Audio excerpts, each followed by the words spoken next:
Hello and welcome to another edition of the Round the Ice here on Fantasy and Frames with my guy Toast, Aaron Tomatich, and me, JT. We are talking forward tiers for your upcoming hockey fantasy season. Stick with us. Here we go. You're in the stew.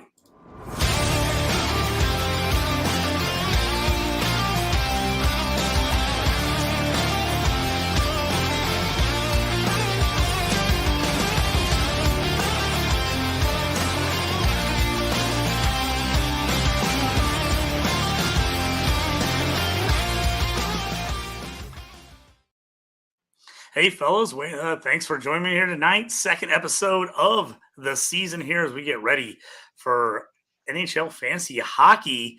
We're talking tiers tonight. How you fellas doing? And before we get going, let's just kind of tell the people how you guys kind of built these tiers, how we kind of went about setting this up, scoring, kind of how this might fit in with their league, that type of thing.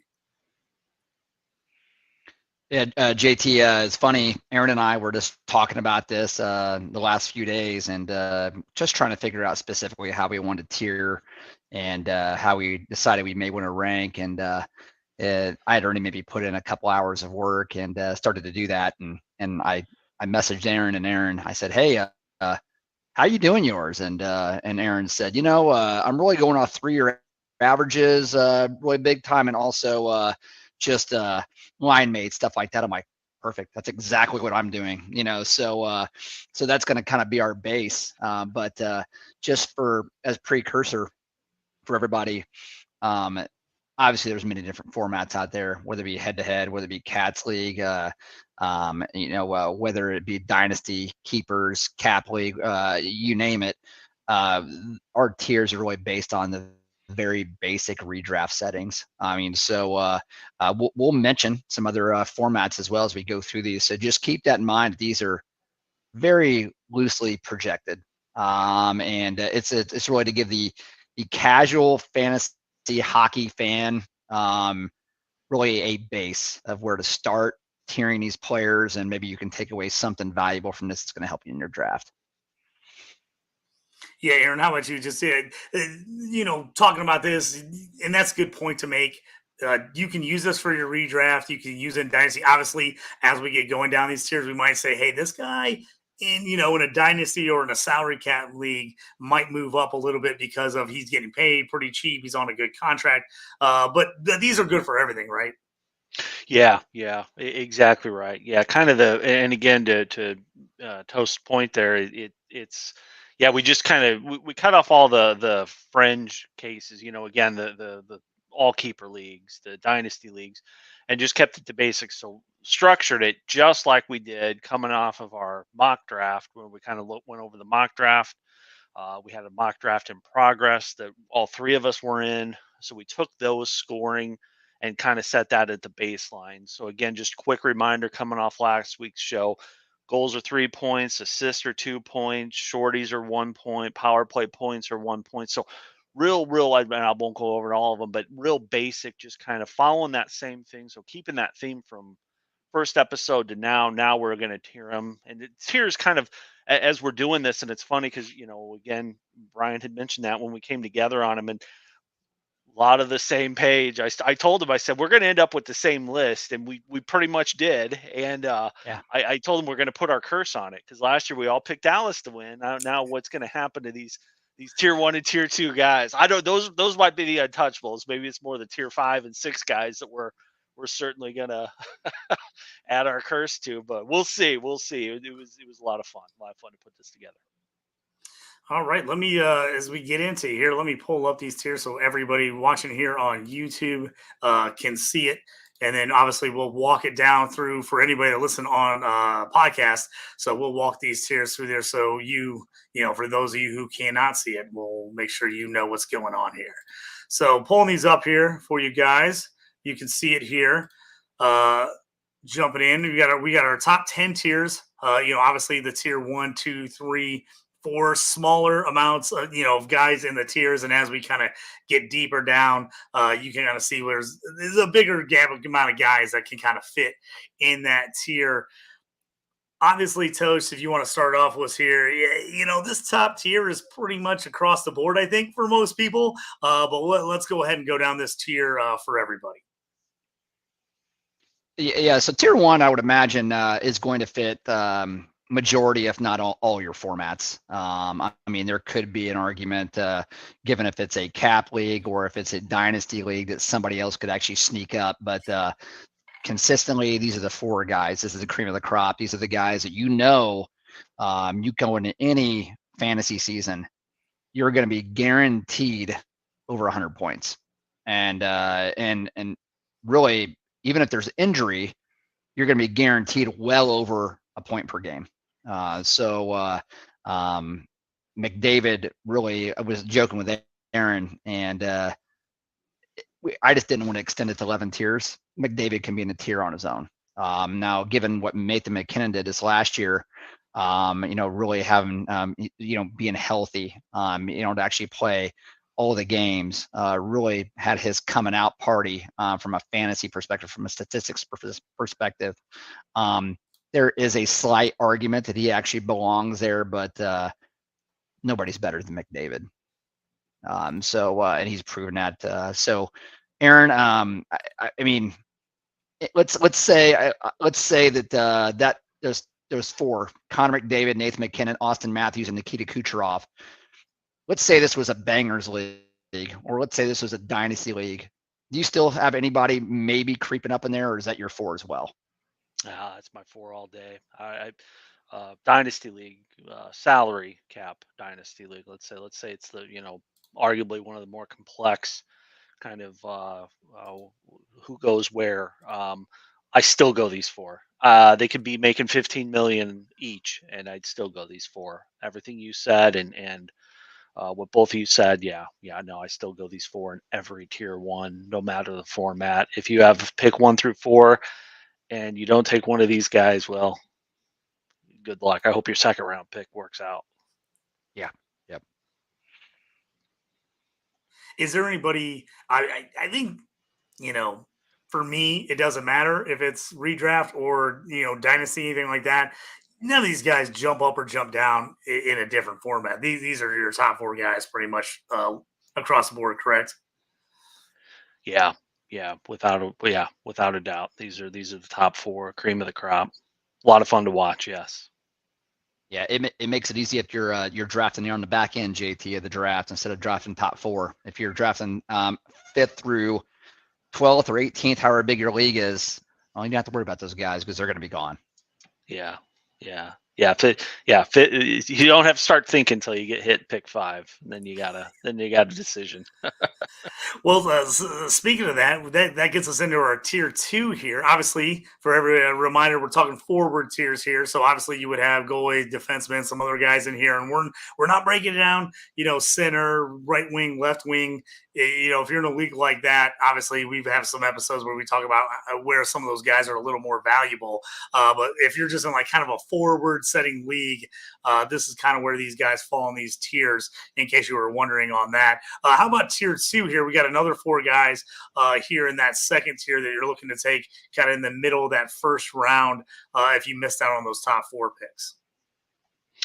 Yeah, and with the tier 2, probably the guy that jumps out to me when doing this was William Nylander. Of course, he's with the solid the core 4 there in Toronto. Some changes in the offseason here to Tavares is no longer the captain, handed over the seat to Austin Matthews. So just some minor changes there, but Nylander, some may have that. Okay, this is maybe more of a tier 3, 4 guy. But if you really take a deep dive on Nylander, he's at about so again with our kind of structure here, our going theme with 3 points for a goal, 2 points for an assist, those types of more scoring league. He's made about a 50-point jump every year for the last 3 years. So he's gone from 397 to 446 to 496. That's fantasy points. Plays most games, a few injuries here and there, but that's around a 5.47 points per game.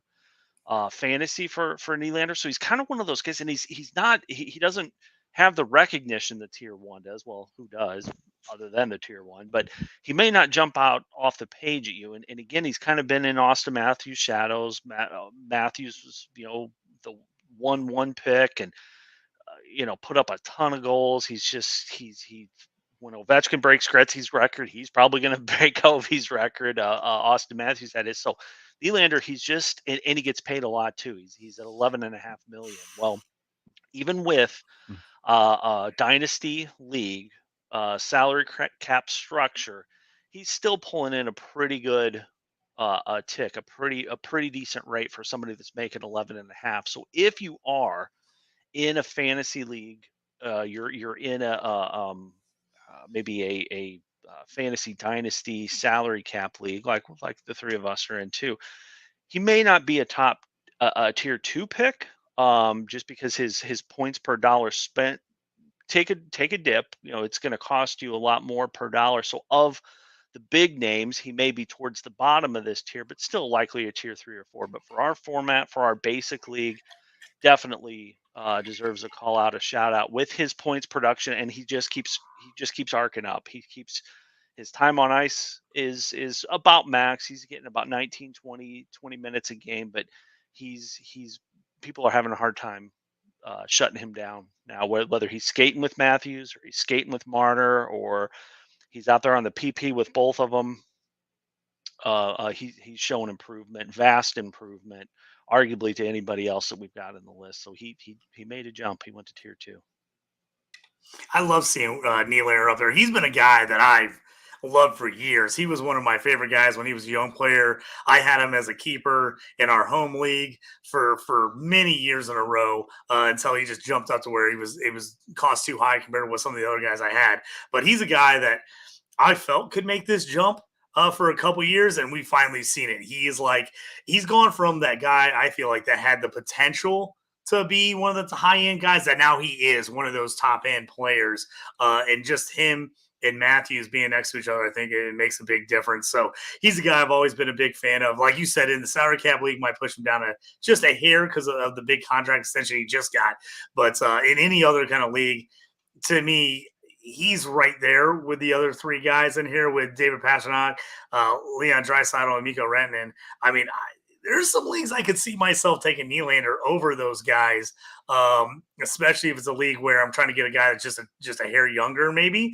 But it's for me personally, I like seeing his name in that tier 2 group with those guys because I know how good those other players are, and I'm just glad to see that Nylander's finally taken that step. Yeah, and JT, I'll add something here for tier 2 as well. And I've kind of preached for many years of actually playing fantasy hockey. It's all about simplification. And if you look at tier 1, you're going to see a direct correlation and a consistency of the guys in tier 2. They play together. Okay. Yeah, we got three, 6 of the 8 3 of the 4 are in there, or whatever. Yeah, yep. are on there all playing together. So it makes a big difference when you got talent around you. It helps. Yeah, and that just goes to show you though, for those 4 guys up top, that just shows you how special they are and how much they set themselves out from the rest. Is because I'm not taking anything away from Leon Draisaitl and Mikko Rantanen and William Nylander, and the list goes on. But there is a common theme that they play with those guys. And you can really say that for the first 3 of McDavid, McKinnon, and Matthews, actually all holding that center position, and then you got Nikita Kucherov's that right wing, so yeah, I mean, it's not rocket science by any means at all, especially in a format where you actually have 3 goals and 2 assists. And you're usually scoring together in bunches, and especially on the power plays. And these teams, Edmonton, Toronto, Colorado, Tampa Bay, every year they're in it. They win. All right. So that means they're up late in games. They're getting empty net goals more often than other teams as well. There's just more points scored. Yeah, don't overcomplicate it, but that's a big reason why these made tier 2 for us as well. You'll see David Pastrnak as the outlier there. And mainly that's because, over the last 3 years, he's averaged 51 goals a season. So, and I was going to say the outlier on Pasta too is he had teammates in these tiers a couple years ago. He was kind of the young Yes, he guy did. with some other studs. Those guys have kind of moved down, retired, or slid down in the tiers as they've gotten a little older. And he's kind of been the guy that's jettisoned up in the tiers. So he was where some of these other guys were a couple years ago as like kind of the second fiddle guy who was really, benefiting from playing with studs around him. And now he's kind of the guy. And we're waiting to see that younger new guy to kind of get with the Bruins and kind of feed off of him. Yeah, I think we just answered the questions on, helping fantasy managers get comfortable on exactly where they should be ranking these guys, and that is the only question around David Pastrnak right now. Is that the supporting cast, while it's still actually good, it's not what it used to be, and you just need to kind of see, will there be any type of drop off at all? So that doesn't take away the fact that he's an amazing player. He's one of the best in the league. But those other guys, they're tied to the hip with these other players, and they're almost sure things. Yeah, let's move on to tier 3. We got 6 guys on this group, a little bit bigger group. 4 guys in the first tier, 4 in the second tier. This third tier, 6: Matthew Tkachuk, Kirill Kaprizov, Artemi Panarin, JT Miller, Brader Tkachuk, and Jack Hughes. A few other guys that I know are high on a toast on your list, some guys you've loved for years. I've had Jack Hughes. I feel like Matthew Tkachuk, I've had him on our home keeper league. I can't even tell you how many years in a row, but I've had him forever, it seems like. This is just kind of that next group. A lot of young, talented guys here.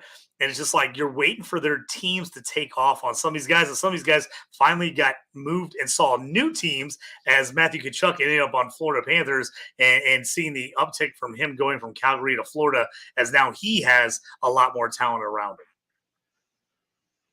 Yeah, there's this tier is really it's multidimensional. And when I say that is this is a really young group. 4 out of the 6 are very young.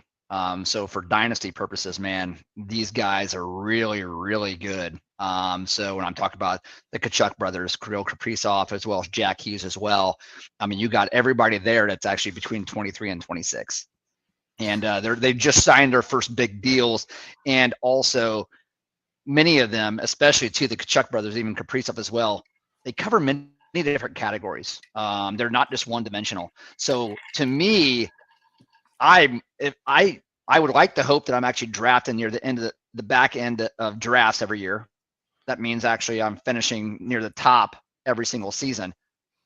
I'm satisfied with drafting back here and getting these type of guys and missing out on the tier 1s and maybe getting lucky to see if a tier 2 can fall. But if you can get 2 tier 3 guys back to back, I mean, I'm happy getting that. I was just going to say that, Toast, before I throw it over to Aaron. Like, if I'm at the end of my round here, and if I'm in a bangers league for sure, I would love to get the Tkachuk brothers here. Like, get Brady and Matthew back to back. I mean, both these guys hit. They both put up goals. They both get penalty minutes. They're just tough nose guys. I would love to add those guys like a freaking law firm at the end of my first round and beginning of my second round. I would absolutely love adding those guys. What about you, Aaron? What are your thoughts on this tier 3?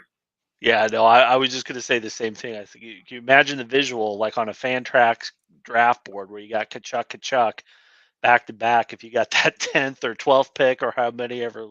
That'd be a great look. That'd be awesome. That'd be worth it, even if you're not. But Bangers League, I mean, these guys might bump to a tier 2, like you just said, Toast. They're out there hitting, fighting. The only line they won't cross is fighting each other.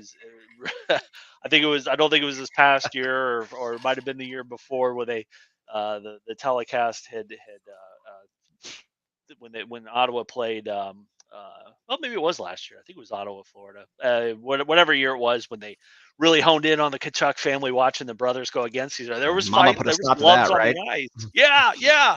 I mean, they weren't allowed to fight each other, but I'm sure they would if their mom said they could. I'm sure they'd go at it. I'm sure they did plenty of it growing up. She was like, God, she probably saw some pretty vicious fights. So she's like, there's no way as grown-ups you guys are going to go at it against each other. Yeah. And JT, there's one player in particular I want to chat about real quick before we move on to tier 4. And that's Artemi Panarin. This is a player that honestly, if he played like he did last year, that it could arguably be up there in tier 2 in most formats as well. Now he doesn't give you the much of hits and the blocks and stuff like that. I mean, literally nothing at all. But I want to give the listeners some trends on Panarin. It's really interesting. I'll say that Gerard Gallant, he actually was the coach at for the Rangers.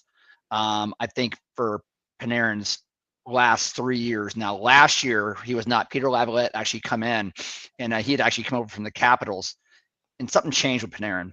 And I will say that one thing that actually changed with Panarin, his line mates were really good last year. Vinny Trocheck was probably one of the best things that's actually ever happened to Panarin. Next actually playing with Patrick Kane early in his career. But then Alexis Lafreniere actually kind of took off last year as well, and really taking that label as number 1 pick, and he's really starting to run with it a little bit. But shots on goal for Panarin skyrocketed last year. Here's his shots on goal the previous 4 seasons up to last year: 209, 210, 177, and 204. Last year, 303 shots. Yeah, he jumped up from 29 goals to 49 goals. That's probably about 16 more goals he's had in his career. This is a guy that's on a 3-year average, 106 points. But here's what I really like. He shot 16.2% last year, but that is only 1% higher than his career average of 15. So if this can be sustainable, and he actually found something with this new staff and actually these new players he's actually playing with as well, and his line mates. And that doesn't count Chris Kreider, doesn't count Mika Zibanejad as well, and Adam Fox will actually all play on a power play together. Then you could see him. If he does it one more year, he's tier 2 player in most formats, regardless if the guy hits or not. And one thing I actually love about Panarin, he's only got 2 years left on that $11.7 million contract at 32 years old. Love him in a redraft league, and actually also love him in a cap league, because you don't have the term. Okay, you're not going to 36, 37, 38 years old. So the contract's great as well, even though the AAV's high. Really like Panarin. He'll be a guy to look out for to see if he can jump up to tier 2. We got a quick comment from our buddy Rich Sickles. Thanks for joining us, Rich. Appreciate it. He said, good to hear. Been really interested to get into fantasy hockey. Excited about what you guys had to say. Thanks for listening. We appreciate it. Hopefully get you in a hockey league and get you all signed up. Yeah, Rich is a Minnesota guy. You got my boy Kaprizov in 3rd tier. He wishes he was a bit higher. There's a chance Minnesota. Aaron, what do you think about Kaprizov moving forward, and just kind of the Wild were a slightly disappointing team last year? Do you think the players around him kind of maybe hurt his output last year? No, I think it's just, again, Cap is one of those guys. He is trending up. Like his points per game have trended in the right direction. I think with the key to Kaprizov is going to be the supporting cast, which has kind of been the theme we've just been talking about here the last few minutes. So the emergence of Matt Boldy, and then Brock Faber. If not for Bedard, Brock Faber would have won the defenseman. But Faber's got some pretty good breakout talent. He's a shutdown defenseman, but he's also real good on those north-south passes. I used to always think of Duncan Keith back in the cup run with the Hawks. Dude's kind of like that. Real smart, has good vision, so he can send Cap off on these.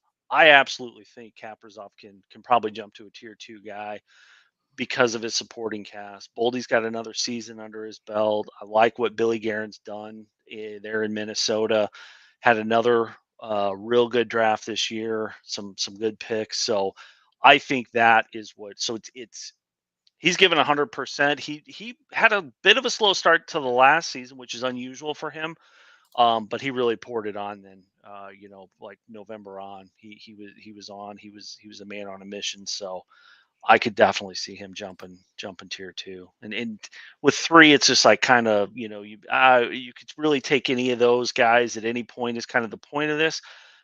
But I definitely put Cap towards the top higher end of that tier 3 for sure. Agreed. Yeah, and for me, again, the guy stands out here is Jack Hughes, a guy I was a huge fan coming out. Got off to that kind of slow rookie year. You saw me and Toast were in a league where he dropped drastically in a startup cap league. And I was like, we were on the end of the draft and we actually needed somebody. Like, and I was like, man, let's maybe make a trade and come up and get him. And the reason we were thinking about it was like, he's the number one pick. If he was the number one pick this year, he would have already went. It's the fact that he had already played a year and didn't crush it year one that he's even falling. We made the move. We traded up, and everybody's kind of looking at us like, oh, okay, maybe. Yeah, I can see it. And then, man, he went off the next year. And then finally the Devils, we saw it last year. If they could have had any kind of goaltending, they would have been in the mix. I mean, this is a team that like was putting it together everywhere else but between the pipes. They could not stop anyone from scoring. So it didn't matter what him and everybody else did. They just couldn't get any stops.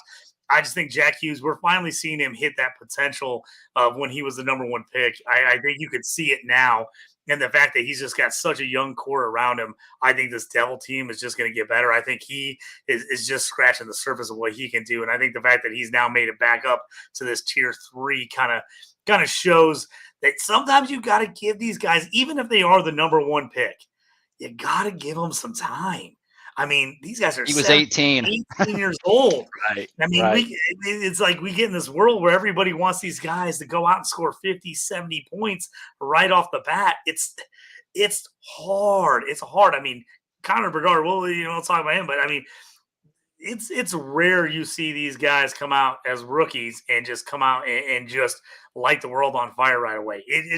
Man, we got a lot of grown men in the NHL. It's tough as a 17, 18-year-old kid, even if you've been blowing it up your whole life, to come in and face these guys. It takes a little bit of time. I think seeing him here in tier 3, I love it because I feel like last year he really turned the corner, and the fact that he has a good team, you can expect him to keep it up. And that's the only time. Some of these guys, they have good years, but you're like, man, the team around him's rough. Like, can he keep it up, or is it going to be all him and no one else? So I always feel good. I feel better, and that's why hockey's such a team sport. Even though it is individual with how good these guys are, man, you really notice the difference when these guys have other quality players around. As you can see in our tiers, as we've already talked about, when you have other guys out there, just makes your job that much easier. But yeah, I just want to throw that in about Jackson. Anything else here we want to talk about in tier 3 before we jump to tier 4? Yeah, just one thing real quick, JT, and I'll make it super quick, and we'll get on to tier 4. Want to make sure we get all of these in here. But you mentioned about giving young players time, and there's 2 main things why players, most young players actually need time, and even superstar young players need time. One, just the physical maturation process in general. They have to grow. They actually have to have some size. And especially the guys that actually come in like Jack Hughes, he's a little bit undersized, but he's probably the best on the rush in the entire league.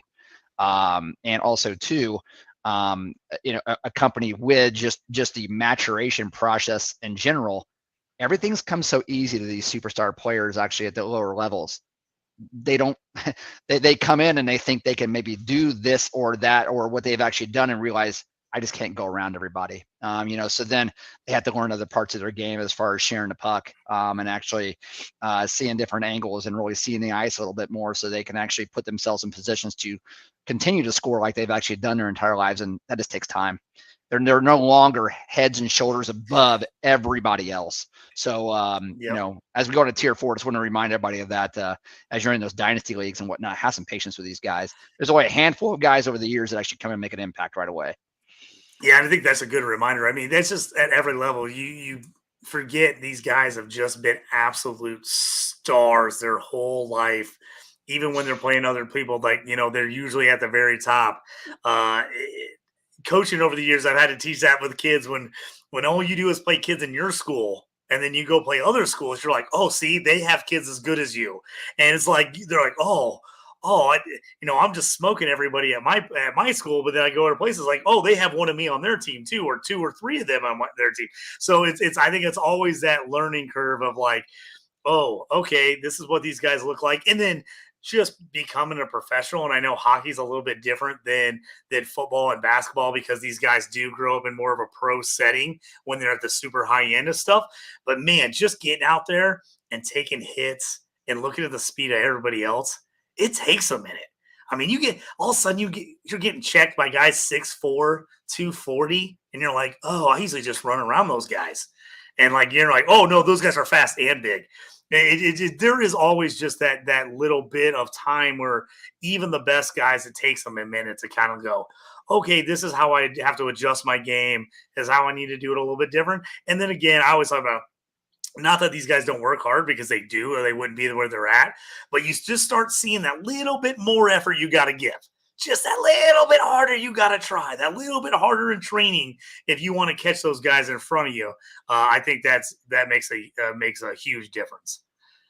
Let's jump on here to tier 4. We got 6 guys on this tier 4 group. We got Zach Hyman, Philip Forsberg, Sidney Crosby, Elias Pettersson, Jason Robertson, and Mitch Marner in this group. So just to kind of let everybody know what we're looking at as we're talking in tiers here.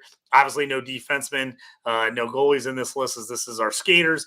But we're probably looking at like, you're like on the turn coming back around, right, guys? So we're kind of looking at these guys probably like late second round, early third round, right in that mix. Is that where you're thinking here for this tier 4, is where you're kind of, got your eye out for these guys? Yeah, JT, to me, that's exactly right. If you are at the end of of round 2 and on a churn going into round 3, you die to have one of these guys actually fall to you. I love this group. I will say that for me, and I want to speak for Aaron, just for me though, and again, after this tier is when we actually have it's not like a great drop off, but there's a drop off. These guys here in the first 4 tiers, they're for sure thing when their health's there. You know what you're going to get. It's year in and year out. They're perennial superstars. The other guys that actually tier 5 and beyond, either it's age or it's been, hey, they haven't done it enough yet and they showed spurts of it. But these top 4 guys, it's based on, again, who they play with, what they've actually done over the last 3 years as well, and just, physical makeup as well, and just talent. But, Zach Hyman, the best thing, he's going to come out of this and he's going to say, the best thing I ever did in my career is actually go play with Connor McDavid. Right? That's an easy one. Forsberg was amazing last year. I think he ended up having 48 goals, 48 assists, somewhere around there. He was close to 100 points. He has gained a lot of help in the offseason with the likes of Jonathan Marchessault, as well as Steven Stamkos coming over there, and they still have Roman Josi. Tanner Jeannot actually, no, Tanner Jeannot is not with them anymore. He's actually over at Tampa Bay, I believe. They wish they didn't make that deal, didn't wish they had that contract. But Forsberg, what's he capable of this year? So this is a guy, again, I think can actually bump up a tier and really have an awesome year. Aaron, I know there's one particular guy I want to chat about here, but what do you like about this tier?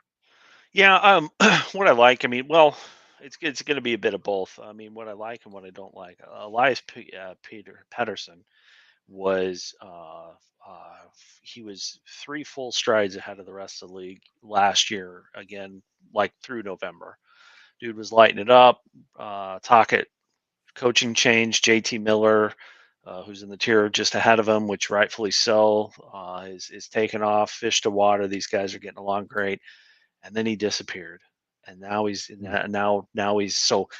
Where did he go? What does he do? Is it a motivation thing? Is it this? He started getting this. Actually, the media started picking up on this too in the playoffs when they were playing Edmonton. Like, we need you here. We need you to show up. He'd take games off where he wasn't even, never mind showing up on the score sheet. He just was ineffective. He wasn't hitting. Nobody's running into him. It was just like he was just kind of freewheeling out there, not doing much, whole lot of anything. So this guy has the most potential to maybe jump a tier, like a complete tier, like go to tier 2, if he shows what he can do all year round. And then the other guy you touched on too, Philip Forsberg, always thought of him of like a pilgrim in an unholy land. Like he was out on an island on his own. He was the only offense guy that Nashville has. Now they add these 2 other guys because they're defense first. We'll shut it down. We'll win 2-1. We'll win 3-2. We'll win 1-0. So we got the goalie, we got the defense, and that's all. And that's how you win championships. Well, you got to get there first. Now you got the guys to pump the puck in the net. You got Stammer, Marchessault. Let's see what Forsberg can really do. And maybe he can jump a tier. So we'll see. But yeah. And I know you want to get to your boy. Yeah, I was gonna say Well, that's what I was gonna ask about Aaron. It's like it's Nashville's been such a defensive team, but it's like they added so much talent. It's like you almost feel like they might open it up a little bit. I know Toast, we talked about it a bunch last year with the Islanders in that they started, such a shutdown defensive team. They finally opened it up a little bit, got a few more shots off per game. That helped out some of the guys in fantasy. Do you kind of feel like that could be a little bit of this group of the Predators, especially not only did they add talent, but they added guys that are veterans. They're good players. It's not like, oh, I got these young guys I'm worried about making mistakes. I mean, these guys, Steven Stamkos, an all-timer. This Nashville team feels dangerous this year. Yeah, they're dangerous, and I'll tell you what. So Forsberg, he's last 3 years he's been like a 45 and 45 guy, 45 goals, 45 assists. Given the fact that he's got Stamkos with him, and also Marchessault, who he likes to shoot. Okay, he likes to shoot a lot. Don't be surprised that goal total goes down. That's not a bad thing. Okay, I know there's going to be like, what are you talking about, Toast? That's maybe the dumbest take I ever heard in my life. But instead of actually having 45 goals and 45 assists, I could really see him being a 35 and 60 guy, a 35 and 65 guy, and actually then going over 100 points. And, all-around game, because that's kind of what Philip Forsberg is. You know what I mean? So he doesn't have to score 50 goals almost every year. What he actually needs some help. And you alluded to it, Aaron. He hasn't had a whole lot of help. That's been a vanilla team to actually watch. Not as bad as the Islanders, but again, right analogy there, JT. You start to open up a little bit, and heck, I like the Islanders. The fact that they're giving up more shots now than they were in the last 2-3 years. I think that actually makes them a little bit more dangerous getting into the playoffs. I think it does too, because it doesn't feel like they play so tight. It's like, because that's what it felt like to me, the Islanders and the Preds both. It's like their games were so tight. There was just absolutely no room for error. It was like, we have to play the perfect defensive game, and we have to run all the special teams exactly the way we need to if we're going to win because of the style we're playing. It just feels like obviously you can give up a little more mistakes when you're playing a little more freewheeling, but it also feels like they're capable of making up for those mistakes, where in the past you're like, oh, that's going to bury them. Like, oh no, they gave up that, they're in trouble. They're not going to be able to open it up because they didn't ever. And so it was like whenever they needed to like put pressure on the other goalie and make some shots and kind of do some things, they just hadn't done it all year. And it was like when you're telling guys like yellow light all year, yellow light, yellow light, yellow light. And then all of a sudden you're like, oh, green. They're like, oh no, I'm still going to yellow. Like, cause you told me all year I have to go to yellow. You're like, I have to be at caution. I can't just go. And so I think having them open it up a little bit, I think makes those teams more dangerous down the stretch, personally. But before we get out of this tier, I think, Aaron, did you want to jump in and talk a little bit about Sidney Crosby or Toast? Was that one of the guys you were hoping to bring up a little bit? I just want to talk briefly about Crosby real quick before we move on to tier 5, and I'll let Aaron kind of take over there for a second. But don't go sleep him on Sid. And we know he's 37 years old. But I'll tell you, if you look at last year's statistics, 42 goals, 52 assists, 94 points. Best season statistically since 2017, 2018. And he had, I love shots on goal. Okay, so especially if you're actually going to, if your league always values goals to be the most offensive points, he scored 42 of them last year. All right, but also too, you got to shoot the puck. 278 shots last year. That's the most since 2009, 2010. I think they won that year, Aaron, if I remember right. And they actually won. Or it's the Hawks. Anyway, them and the Hawks had their little bit of churn there or whatnot, but shots on goal are actually up. Here's what I'm concerned with. His line mates are going to be Brian Russ this year and some guy named O'Connor. Okay, so hey, I watch a ton of hockey. I'm actually in a fantasy quite a bit. I know probably 99% of the guy. I forgot who O'Connor is. All right, so that's not good. Could it also be Cody Glass, who actually just came over from Vegas? Again, so you get the idea, everybody, is that Sidney Crosby is great. We all actually know he's probably going to go down as one of the top 10 players of all time. That's going to happen. But these guys that are projected to be his line mates, they're no good. It was Jake Gensel gone. What can he actually do? So he's in tier 4 out of the respect for wanting to be an all-time greats and basically what he's doing later on in his career. I mean, the guy's an absolute machine at 37 years old, putting up his type of numbers. That's ridiculous. That's absolutely ridiculous. But there is that question mark. This is probably his worst line mates he's actually played with. So we'll see. We'll see. Yeah, you kind of hate to be holding on to that contract. Well, speaking of contract, I think in the money league, and we were talking about this too, is at 8.7 million and that point output this past year. Great contract. So good, Yeah. good tier. A good tier 4, good solid tier 4, arguably tier 3 if you're in a fantasy dynasty salary cap league. Then I would say, yeah, at 8.7, this guy is based on his stats last year, is a steal, but age hits you and it comes out of nowhere. And he's had the history of concussions, but even with that, like that would break a lesser guy or a lesser athlete. With his concussion history alone, he's battled back every single time. But there always is that that unknown. Could the next one be the last one? I mean, hopefully not, because he's a lot of fun to watch no matter who he's got on his lines, and really so there's definitely a respect. You got to respect him and what he's doing. And I like him, and I like him in a cap league, even a dynasty cap league, because the reason being is that $8.7 million, like you said, return on investment there. Also, too, there's only 2 more years left in that deal, so there's not a whole lot of term, just like Panarin. So I love getting guys like that where they only have maybe a couple years left, and actually they're on the end, but still producing. That $8.7 million number with the cap doing what it's actually doing, and heck, Matty Beniers, I know he's a young guy. He's got 7 years at $7.2 million, whatnot. You can get Crosby at 8.7. You're winning, man. That's a great contract to take on late in if you got the cap. So be thinking about him in those cap leagues. Let's jump on to tier 5. This is our smallest tier. We got 3 guys here. I look at this tier and I'm like, these are the guys that have the potential and they've shown it to be superstars. But also just the consistency factor has been one of those. It just hasn't always been there. What do you guys think here about tier 5? We got Sam Reinhart, Braden Point, and Sebastian Aho.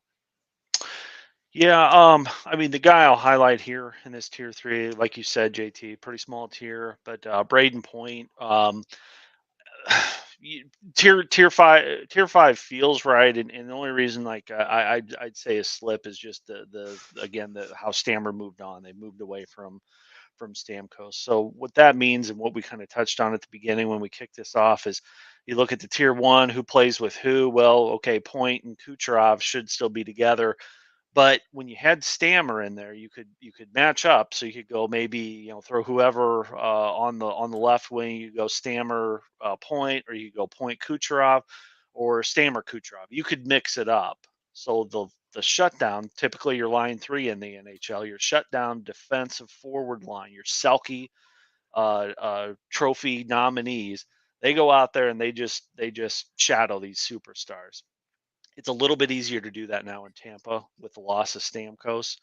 And again, you talk about a guy, getting on in the years. He had a great year last year. Stamkos did, much like Crosby. So you lose that guy in the mix. You lose that long time presence in the locker room. I don't know if what it's going to do. I mean, point wise, you saw a huge jump from 22 to 23 with Point. He was on the cusp of what I call the 500 club, the 500 fantasy points per year. He was right there, and then he had a little bit of a drop off. So I'm coupling loss of Stamkos, about a 35 point drop in his fantasy points production. Still with the contract he's gotten, he's worth a look in those types of leagues. But for just the straight up redraft league, you're definitely looking at a tier 5. You could maybe even argue bringing up a guy out of 6 and replacing him. So he would be trending towards a 6, I would say, but still an incredibly talented player. I'd say maybe going into last year, he probably would have been a tier 4. And I'll add one thing here as well, and well said, Aaron, and JT, and for the listeners out there, we're splitting hairs. We're splitting hairs here. Yeah, Okay. it's true. When we actually, and me and Aaron actually talked about that before the show, like don't take this away and be like, oh my gosh, they're actually not high on Braden Point, and we really think that he's going to have a bad year. And the guys on around the ice said they weren't too high on him and whatnot. When you're splitting hairs here on tiering players this good, you have to actually look for little things of uncertainty and actually of change as well, and just a little bit of doubt, like, can they do that again? Supporting cast is slightly different. The head coach is slightly different. Their age is actually 1 year older as well. They sustained this type of injury, but can they do it again? So definitely don't take away that, hey, we think Sam Reinhart, Braden Point and Sebastian Aho are not going to nearly have good as fantasy leagues or years as actually some people down in tier 2, 3, or 4. Again, we're actually just trying to give the listeners as much information as possible to be able to make some type of best guesstimate when they actually their pick comes up. But Braden Point's been really good over the years. I anticipate him having a good year, but there is a little bit of doubt. There's some changes there in Tampa Bay. Well, what I'd say is, like, if I went with the Kachuk brothers at the end of the first and beginning of the second round, and if I got Braden Point coming back in the third, I would be pretty fired up about it. So, like you guys said, it's not like we're like, oh, we hate this guy. Like, we still think he's really good. Yeah. There's just question marks on whether he puts out the crazy production that some of these other guys are going to be. Because believe me, I would love him if I got him in the third round there as a goal scorer. Anything you guys want to say about Reinhart or Aho before we move on to the sixth tier? Well, JT, I'll just say that we need to actually capture that. You called him Aho. I know. So that's awesome. You know me. I've got to at least because it's like he's a big Aho, or yeah. If I don't butcher 5 names per show, it's not a real show. Like, we know that's what happens. And we covered Reinhart pretty detailed last week. So, I say we move on to tier 6 for the sake of time. And I know that we're not going to get into detail about tier 9 and 10 and whatnot. We want the listeners to be able to kind of see, and especially if you're tuned in on YouTube, that look at the list. Look at that list and kind of see who we're actually recommending and whatnot. We can't cover everybody. But let's head on to tier 6 here and see what we can talk about. And JT, I'll lead off. You want to go ahead and read through this tier 6, 8 guys on here. Toast, read off for the guys, everybody listen on podcast form that can't see it. Read off the 8 guys here in tier 6. Yep, we have Jack Eichel, we got Sasha Barkov, Steven Stamkos, who we just talked about, Jake Gensel, Brad Marchand, Dylan Larkin, Clayton Keller, and Kyle Connor, all on a tier on their own. There's one guy for me that actually stands out here, and that's Jack Eichel. Jack Eichel has actually been, how do I actually say, he's been a skeleton most of his career. He only averages about 60 games played a season. But man, when he is in there, he is well over a point per game player. So Jack Eichel, when healthy, is a stud. Again, just like Crosby, and actually just like Panarin as well, love the contract because of the lack of term left. Only 2 years left. He's only 27 years old, $10 million as well. This is a guy where you're just kind of hoping maybe he can actually fall to the third round for you, and maybe even the fourth in the event that you get unbelievably lucky at the beginning of the fourth, back on the third into the fourth churn there, because the upside is so great. Now, here's one thing I'm actually concerned with Eichel this year. Here's this line one. This is almost like talking about Crosby as well. Ivan Barbashev, Victor Olofsson, who actually came from Buffalo, I think last year before. Line 2, Brisson, young guy. You got Mark Stone, who is old, and then Tomas Hertl as well at the center. That line 2. Marchessault and Smith are gone now, so that team looks a heck of a lot different as well. Logan Thompson's actually gone. So Eichel is going to have to really pick up the pace, stay healthy, and if he's actually healthy, he's going to be asked to do more than he's ever done in his career. And I have some question marks about that. If he's asked to do more, that's just more trying to do a little bit too much, and he's already injury prone. I just have a hard time believing he's actually going to play a lot of games. And then, boy, if you're already out of it, if you're Vegas, because if you look at this lineup, I could be wrong, but man, I just don't. You got a lot of veteran presence in there, especially on the D end as well. But I just don't know if they're going to be what they used to be. And if, let's say, they're hovering around 500 here with game 50, and Eichel actually suffers an injury that maybe kind of gives him a little bit of concern, maybe he's out for a little bit longer and anticipating and say, hey, we're just going to go ahead and just pack it in. So I think it's a risky pick here, even in the fourth. But if you love your first 3 picks, then if you actually want to make the splash and actually go big and actually try to shoot for the moon, you get Jack Eichel there, because there's not many guys that have more talent in the league.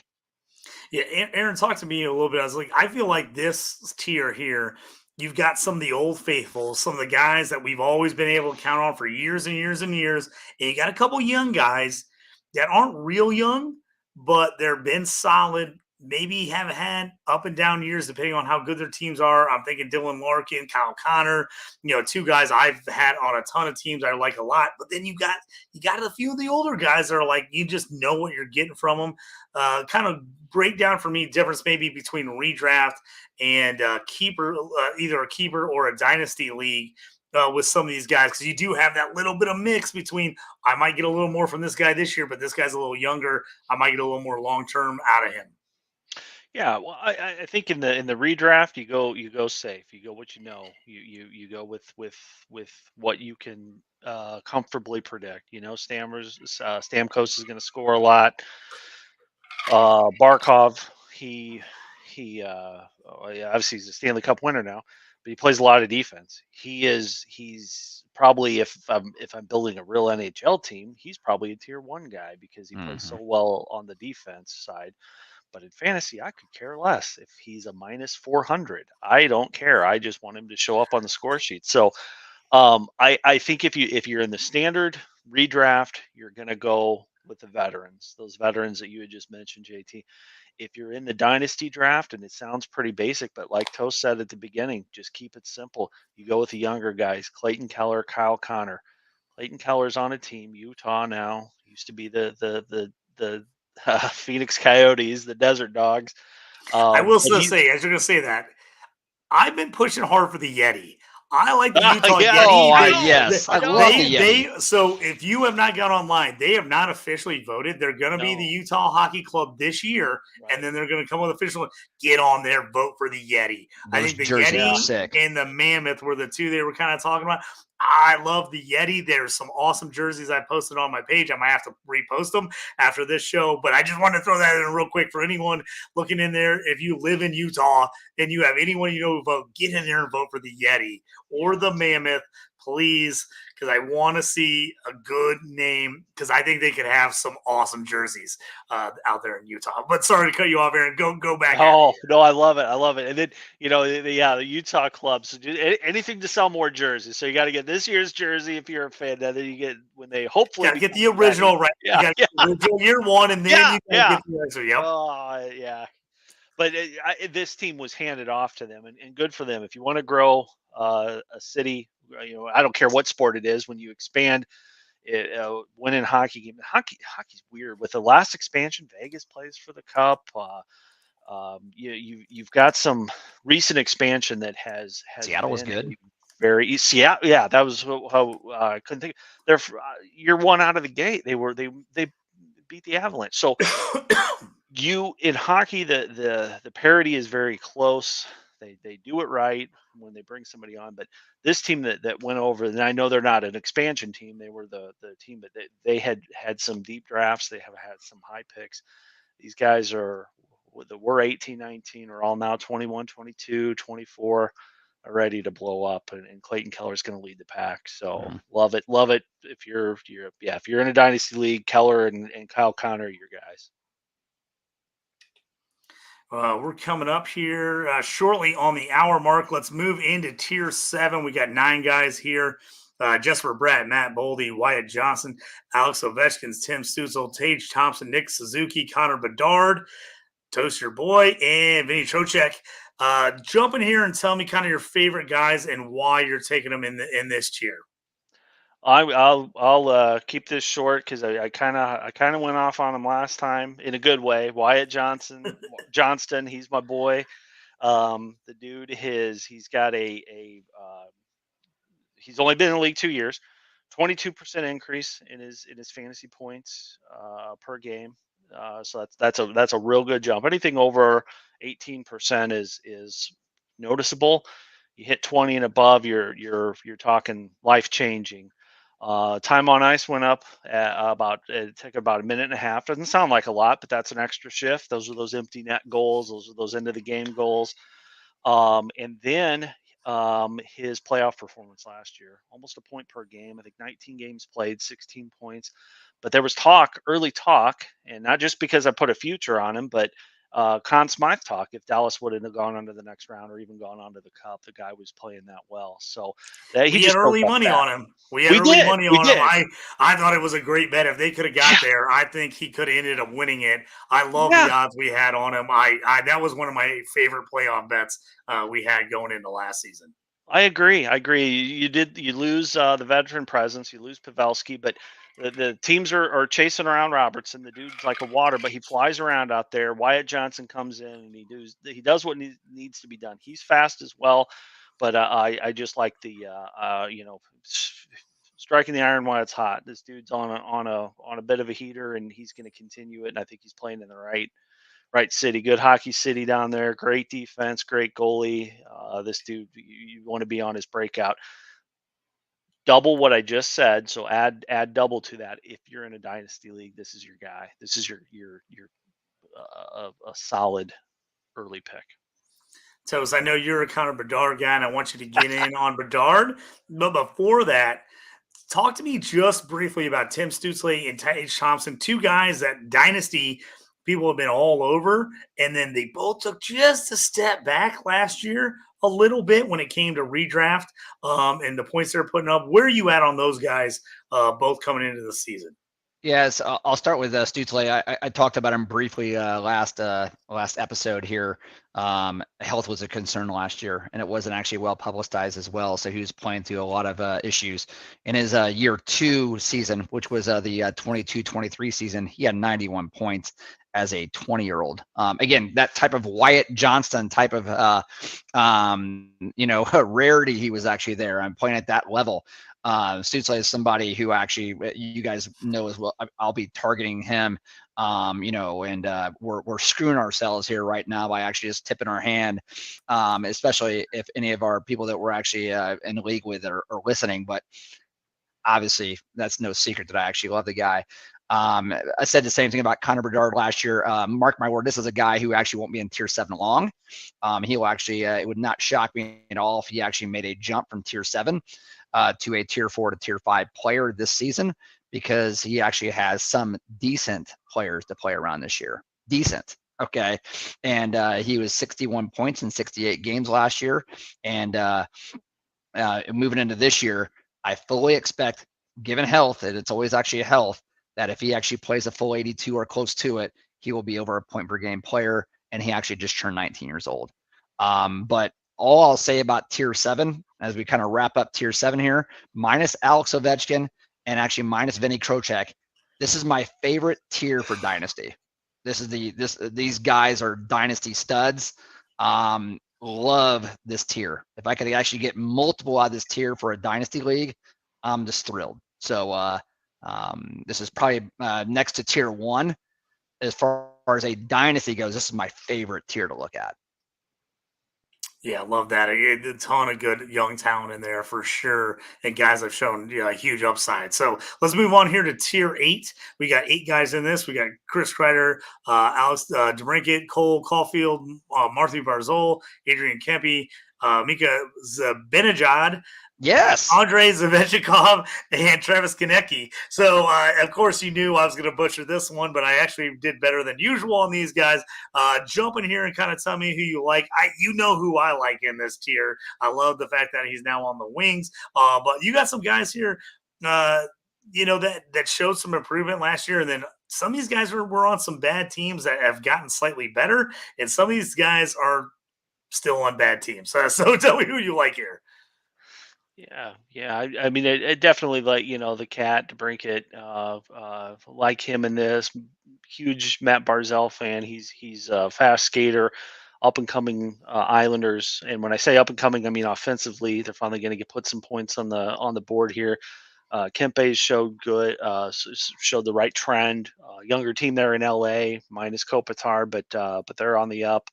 But really, Mika Zibanejad, It took him a while to get caught. He started his career in Ottawa, went to the Rangers. When it was his Rangers, he turned it into a point per game. So he kind of lives and dies, though.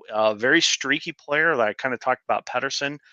Mika's right there with him. Like he's got his, again, his probably 3 or 4 game heaters that he runs on, and then you don't hear from him. So he's a guy that he could slingshot one way or the other. He could be on the downtrend, or maybe somebody looks at this and be like, oh my God, Mika at tier 8, no way.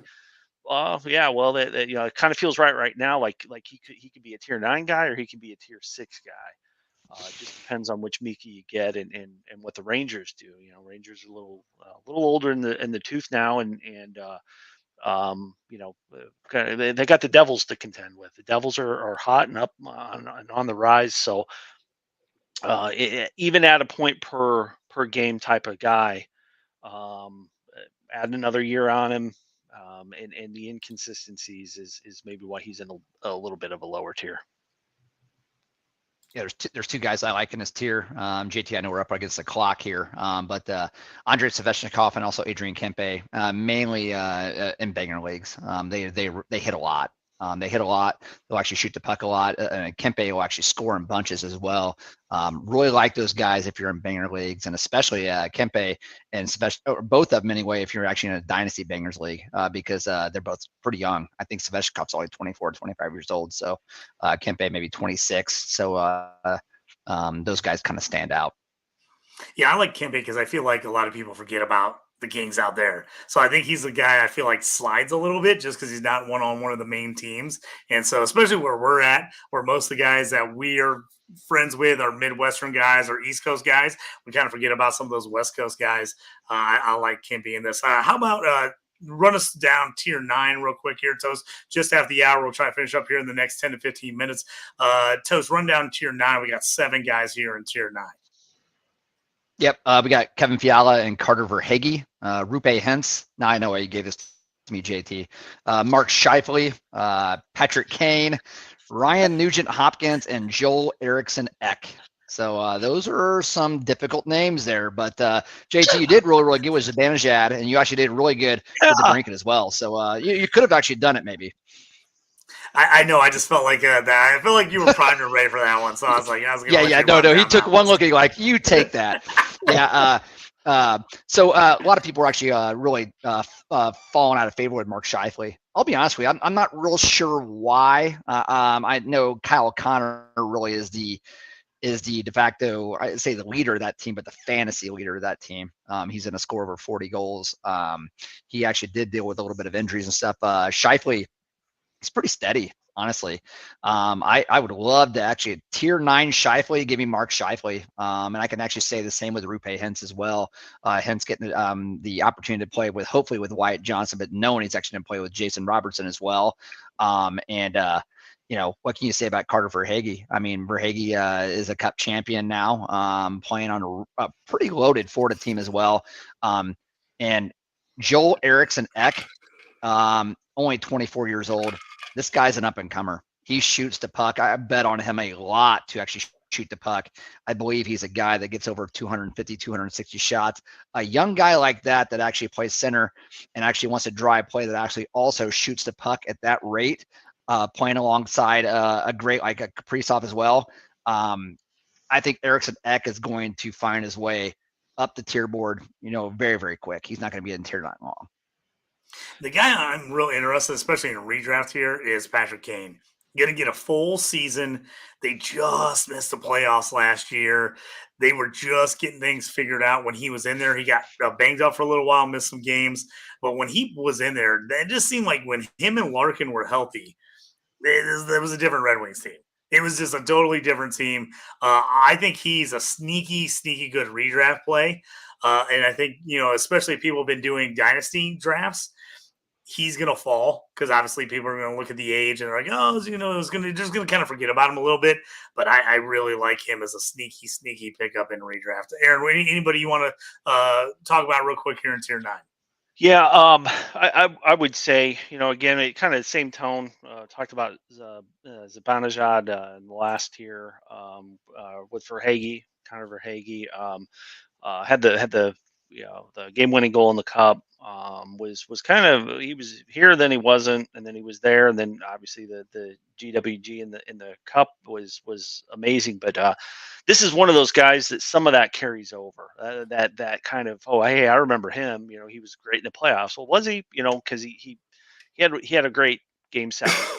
I'm not taking that away. Like you said, Toast, he's a Stanley Cup champion, or you said JT, Stanley Cup champion, and all the good stuff that comes with him. But I almost look at him as the defenseman that came out. Was it? The name is escaping me now. He's on Florida. Was it Montour? Might have that wrong. Brandon But anyway, Montour. yeah. When he came out, he had an awesome play. This is when they lost the Cup. But he was amazing, and then he had a slow start. He had a little bit of that Stanley Cup hangover. I see that with Verhaeghe. That's why he's maybe dropped. Like I could see him as again, the name recognition is there. The stats have been there. He's kind of plateaued, if you will. I think the short off season, and then he's kind of, his minutes have actually they've kind of stayed the same. Usually in a guy that young, you'd rather see it trend the other way. So who knows? Now the guy's going to get 100 points, but yeah, that's just one that I think we may see a drop off there, or slide him down next year. So just something to be aware of if you're ranking them, or if you're at that tier 9, and I got these these guys I got to pick from. I'd probably put him on the lower end. I'd take a chance on a Patrick Kane or Nuge. I mean, again, you surround yourself with all that talent. Nuge, I'd probably go Nuge at the top of that. And I love the Eriksson Ek and Kaprizov that we talked about earlier. It was Eriksson Ek I couldn't think of earlier, with Boldy, Eriksson Ek, Rossi. It's a good squad up there, so I like Ek. So to finish up here in tier 10, we got 20 guys, so a huge list. I'm not going to name them all off here. Toast, we'll have Toast post these on his Twitter account at Toast Clark afterwards. So if you're looking for these tiers and you're on the podcast and you're not seeing it as if you are on YouTube, you can jump on there and check it out. Why don't you guys each pick one or two guys out of this tier 10 you either really like for redraft, or you really like for Dynasty to kind of finish things off here? I'm going to go first. And I love this guy. I talked about him last pod, and I'm going to be on him for the end of time. So just so you know, I don't care if he has another dud this year. I'm going to be on him. Martin Necas.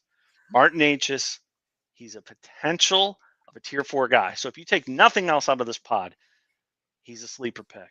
Martin Necas, and here's why. There's two things. I'm using NHL Edge statistics for this. There's two things that I'm looking at. The number of 22 mile an hour, you know how they put the chips in the jerseys and everything. They're getting. I mean, you go to an NHL game now, it's just like you're not even looking at your phone. You're looking at the scoreboard because they're giving you all these stats as it's going. It's the best experience in the world. I know most of our listeners are probably out there looking at these games. If you haven't, go. It's worth it. Nate just lights those boards up. He skates fast. He is the third most, so he's behind McKinnon and McDavid on the number of 22 mile an hour and over bursts of speed in the entire league. He's right there with the big boys. But the thing I like about him is he's then second, so he's ahead of the big boys on the distance skated. What is that? What is distance skated? Distance skated is the shortest amount of ice from A to B. So it's like you see these on, if you watch Major League Baseball, I think NFL's incorporated some of this, like what's the route or the path the player takes that is the best, and I'm not using the terms right, but it is the best way to get from point A to point B. It's the smartest shortest way. distance, quickest way to get there. Yep. That's what the guy does. He gets there the fastest. He closes the gap the fastest. He doesn't spend any unnecessary energy. Only thing missing on this guy is his hands. Where's his hands? Is he passing? Is he shooting? He hasn't decided yet. When he decides, he's going to set the world on fire, and 2024 is that year. Necas, tier 10, top of the tier 10, and then when we do this again next year, and he's a tier 4, then I'm going to say you can pull out the receipts. You're like, I told you so. I can't wait. I can't wait. I love watching him. And if you watch the Carolina game, you watch your East Coast game, you watch your West Coast games, or whatever your little habits are, pull up a couple of those Carolina games, watch him, and then watch McDavid at night, watch the late night. And then you tell me who's doing what other than the jerseys.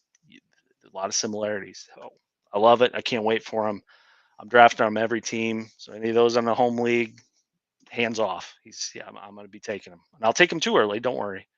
But I like him. I like him in all platforms. He doesn't make much money. I like him in all the redrafts. He's the guy. And I'll end up here, JT, and yeah, well said, Aaron. Love actually talking about Natchez as well. Geez, it's gonna be a tough home draft. I'm telling you that right now. But I want to talk about one other guy real quick. But before I do that, Nico Hischier, hopefully he can stay healthy. The deployment's amazing. They actually be able to play with Jack Hughes as well, Jesper Bratt. There's a ton of talent on that team. They're up and coming, and Hischier's just really been struck with bad luck. He's another guy that really doesn't belong in tier 10. He's more of a tier 6, tier 7 type of guy. And it's embarrassing for him to be down here in tier 10. He's too good. And again, these are good players we're still talking about, but for him, he really doesn't belong here. He's an outlier. Brock Besser, this is a guy I really want to talk about as well. Last year, he finally ended up playing 81 games. Before that, Besser had never played more than 74, and really he is always a guy that played around 60, 65 games every year. He got a full season. The likes of actually playing with JT Miller and then actually Pedersen and Quinn Hughes on the power play as well. And Besser came out last year and had 40 goals. 40 goals down there when he's in tier 10, 33 assists for 73 points. Only 204 shots, so it's a pretty high shooting percentage, but that's what we're talking about with that consistency and that kind of unknown. That's a guy who actually played last year like he actually played. He was a tier 6 guy last year. That's where he actually belonged based on the points he actually put up in a surrounding cast and how good Vancouver is, but he's got to do it again. He's a young guy. He's entering his age 27 season. Definitely a guy I'm actually targeting at the right time. And at this time right here, you're probably looking at round 7, round 8, somewhere around there. You'll be thrilled to get a guy like Brock Besser. Hopefully he can come up a little bit close of what he actually did last year. It's a little bit of a jump, but again, guys eventually figure it out. Let's hope Brock Besser did. Yeah, for me, if I'm jumping on one guy in this Dynasty, for me, I like what I saw out of Jared McCann last year. I think he's getting better and better. He's a guy I love the upside. So he's a guy I'm looking late to see if he falls to me. And that's in Dynasty drafts because I really like kind of what I saw out of him last year there. So, hey,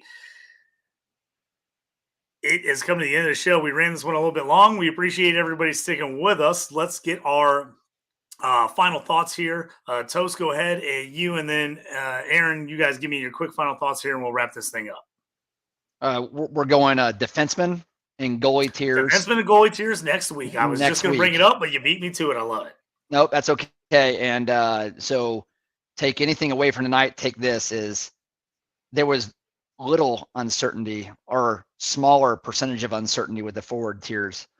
When we get into the defenseman and goalie tiers, you're going to have much more uncertainty. It's a hit or miss, and especially with the goalies. The goalies you're taking a flyer on some guys. We'll really look forward to kind of talking about that next week and really trying to again simplify this for the listeners. This forward tiers. There's where you win your league.